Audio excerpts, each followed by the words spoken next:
Hello there, everybody, and happy past the middle of September to you. It's officially, I believe, officially fall. I don't know how these official fall things, it says it's fall on the calendar, but they say it's not quite, I don't know. Anyway, I don't pay attention to that. But hopefully official fall, at least for those of you in the Northern Hemisphere. So it's getting into officially spring, I believe, if you're in the Southern Hemisphere. So I hope you're looking forward to the new change of seasons. I know a lot of people in the Northern Hemisphere are really happy to get rid of some of the heat, but then in a few months they'll be hoping to get warm again. You know how that goes. Anyway, this is going to be a twofer day.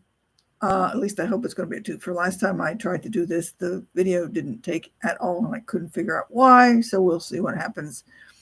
And this is, as I said in my title, the quote. Well, the quote starts out with, or at least the first quote anyway, why is it so hard to be happy?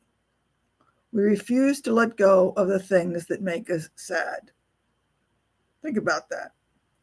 Now, this particular quote, I'm not sure who said it. I checked it out and I got a variety of different sources. I know what I wrote down, but I can't find it, so I'm not sure. So I'm just going to basically say it's an unknown author rather than be mistaken about who said it, but the quote's still good. Now, the other one is similar, but takes a slightly different task. One reason people resist change is because they focus on what they have to give up instead of what they have to gain. And this comes from Rick Godwin, who happens to be an author and a minister.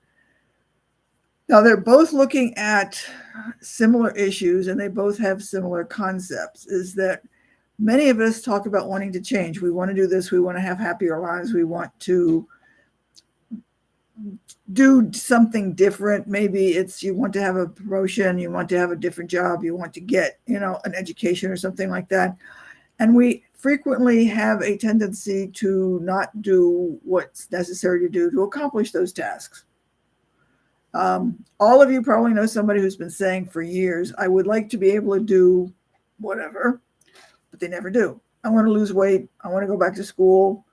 I want to get a car. I want to get married. I want to get divorced, but they never take the action to do whatever it is that they say they want to do. Sometimes it might be simply because they don't really want that thing. Maybe, for example, let's just take a divorce. Maybe they say they'd like a divorce, but they're not really totally comfortable about giving up their spouse. But that fits right into this particular concept with these particular quotes. We hesitate to give up things because they're comfortable. We know what they are. We might not be happy, but we're still comfortable because this is familiar, if you will. We enjoy our familiarity and our discomfort and our sadness.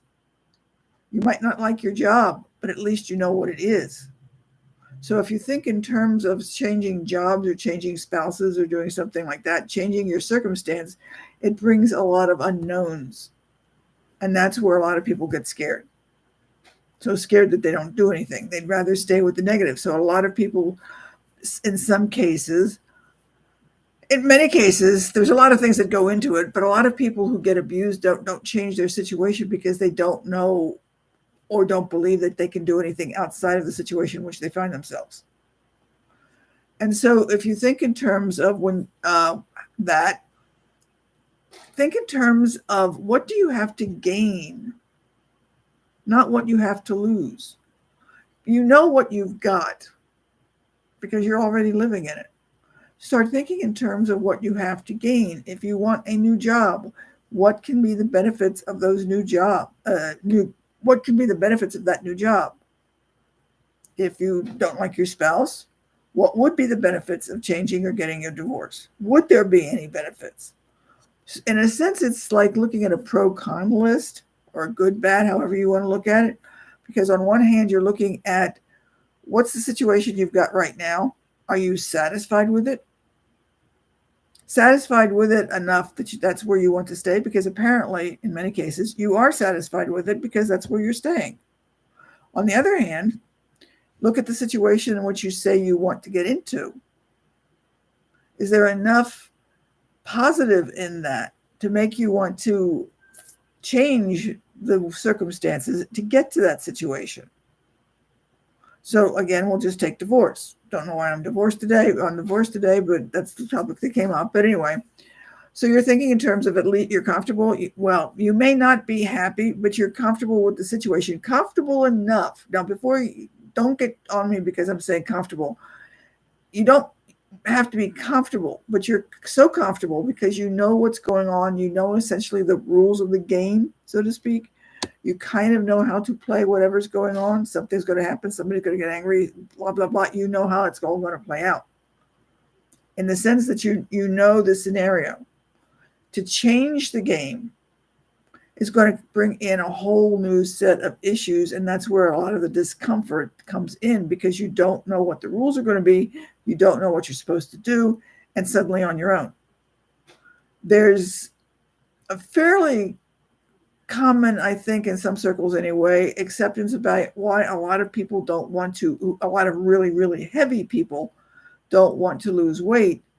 And why they will lose weight and they get to a certain point and then they gain it again because they suddenly realize that it's a whole new ballgame and they're not sure what to do and how to behave if suddenly they're skinny. If you've been, let's just say 400 pounds all of your life and suddenly you want to get down to 200, that's a totally bit different ballgame. You're almost a new person. You're half literally in a sense the person you used to be. And you've got a whole new set of situations and you don't know what to do with it anymore. And then people actually get afraid of that because they don't know what the rules are. And if you don't know what the rules are at that point, and then you decide you really want to get down to, let's just say 125, and then that's suddenly whole new territory that you may never have been in, at least not in your adult life, and you don't know what the rules are. You don't know how to handle yourself. You don't know what to do if somebody makes a pass at you. And you're sitting there saying, now what do I do? And you become uncomfortable because you don't know the rules. And so you become more afraid of making the change because you're uncomfortable, because you don't know the rules. And you'd rather stay where you were, even being uncomfortable with being heavy, because at least you know what you're supposed to do and know how to play that particular game. Does that make sense? So that when you start to think in terms of, okay, I want to lose weight, I want to get the divorce, I want to get a new job, I want to go to school, I want to do whatever it is I want to do, start thinking in terms of why do you really want to do it? Because once those rules and those goals, not the rules, once those goals and those objectives become really real to you and really important to you, you will probably make the changes you need to make. Nobody makes a change unless the reason for the change is strong enough to make the move. If it's not strong enough, you're not going to move. Why? You've got to really, really, really want to make that change in order to have that happen. So you have to, well, you don't have to, but to make that change, you have to get over that fear, that discomfort to go ahead and go into those changes and make them happen. Does this make sense? Can you see that in many of the things that you've done? Or maybe you're a parent and you're trying to get your children to do something, or your spouse or significant other, sibling or somebody else like that, and they don't want to change. Maybe, and this idea just came to me, so if it fits you, go with it. Maybe you want to move, but your significant other is too comfortable in the house where you're living or the apartment where you're living. Start thinking in terms of what would be something that you would think of that would be so beneficial that would make everybody, including your significant other and you, willing to make that change and move out of the current situation. You don't want to wait until you're evicted or the building falls down or some such thing like that.